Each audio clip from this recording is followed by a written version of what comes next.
play. Sturts with the catch. Sturts bounce pass to the corner. Fulgaris for three. Yeah! This is going to be Darling. He's Darling puts it up. Oh! Rebound to Sanford. Final 8 seconds. Fred Hoiberg's going to let him play it out. Frager! Johnston. Martin leaves it for Johnson. A mile out. Devokatanis, they're trying to foul him. They can't. The Longhorns. He shot fronting inside by Powell. Here's Hill. Step back, Jay. Oh, yeah! Punch. Gets it inside. He's got it. Look at the Santa Clara. This is Gabaluga. Graves.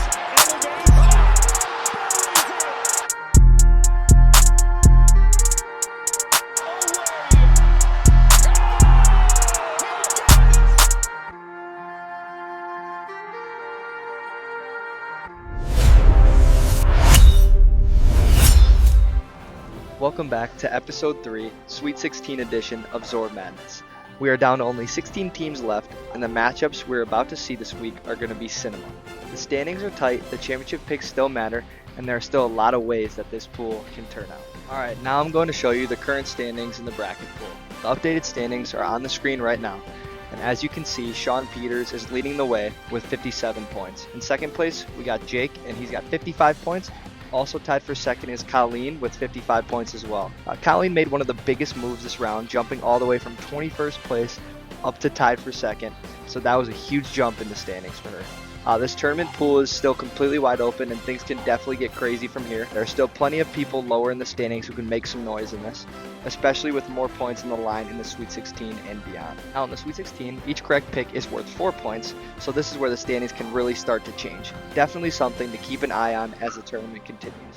Also, there are still a lot of games left to be played, so in the next video, after I post this one, you'll get a much better idea of who really has a strong shot at winning Szohr Madness this year. I also sent out everyone's updated Final Fours, and I crossed out any teams that have already been eliminated from their Final Four picks, so you can see exactly where everyone stands right now. So the prize pool for this year's bracket pool, we have 48 people in this, so the total pot came out to $480. First place will take home $300, along with the Szohr Madness trophy, which I'm putting in place this year to make a tradition from here on out. Second place will win $100, and then third place will take home $80. As of right now, the race for last place is just as intense as the race for first place right now. And remember that last place has to make a 1-minute apology video for how bad their bracket was and why it was that bad.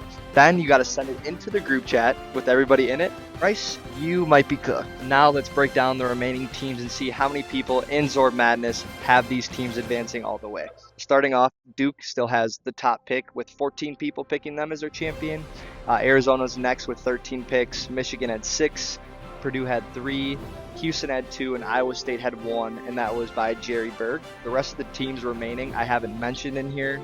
Nobody in the pool has them as their champion, so that could be interesting. Alright, we're going to go non-stop here and go over every Sweet 16 game with a short breakdown with them. So starting on Thursday, March 26th, the first game would be at 6:10 p.m., and that is 2-seed Purdue going up against the 11-seed Texas Longhorns. Purdue is favored by 6.5 points. The last meeting between the two was in 2022 in the NCAA tournament, and Purdue did win that game by 10. And now Texas is looking for that revenge, and Texas is the only double-digit seed, being an 11 seed, remaining in this tournament, and they're looking to continue their historic run to the Elite Eight. This could be a thriller. Now we'll go to the next game at 6:30 tomorrow night, and we have 4-seed Nebraska go up against 9-seed Iowa. The Huskers are favored by 1.5 points, and this is one of the best rivalries in college sports right here in a Big Ten matchup. They both played each other twice this year, and the series is tied at 1 apiece. Now, Iowa just upset the number 1 seed Florida Gators with a dagger 3-point shot made by junior forward Alvaro Fulgaris. Nebraska did also defeat 5-seed Vanderbilt in a thriller at the last second with a made layup by freshman forward Braden Frager. Now, let's expect a very chippy game from start to finish here. I'm really excited for that one. The next game would be at 8:45 p.m. Thursday night, and it is 1-seed versus 4-seed Arkansas. Arizona is favored by 7.5, and the last time these teams faced was back in 1995, and Arizona did win that game. And now we have Darius Acuff, who is one of the best guards in college basketball, for Arkansas is going up against Braden Burries of Arizona. Now, can Arizona take control, handle the pressure, or will Arkansas pull off the upset? This could be a classic Sweet 16 showdown that we could be looking back at. Now, the last game of the night on Thursday would be at 9 o'clock, and that would be 2-seed Houston taking on 3-seed Illinois. Houston is favored by 3.5 points, and Houston's defense is going to be going up against Illinois' high-scoring offense with freshman Keaton Wagler leading the way in this game for the Illini. The last meeting was in 2022. Houston did win that game by a solid 15 points. Now, this will be the most physical game of the Sweet 16, so I wouldn't miss that. Now, we move to Friday, March 27th, and this first game is at 6:10 p.m. with 1-seed Duke going up against 5-seed St. John's. Duke is favored by 6.5, and I'm loving this matchup between Coach Rick Pitino and Duke with Cam Boozer.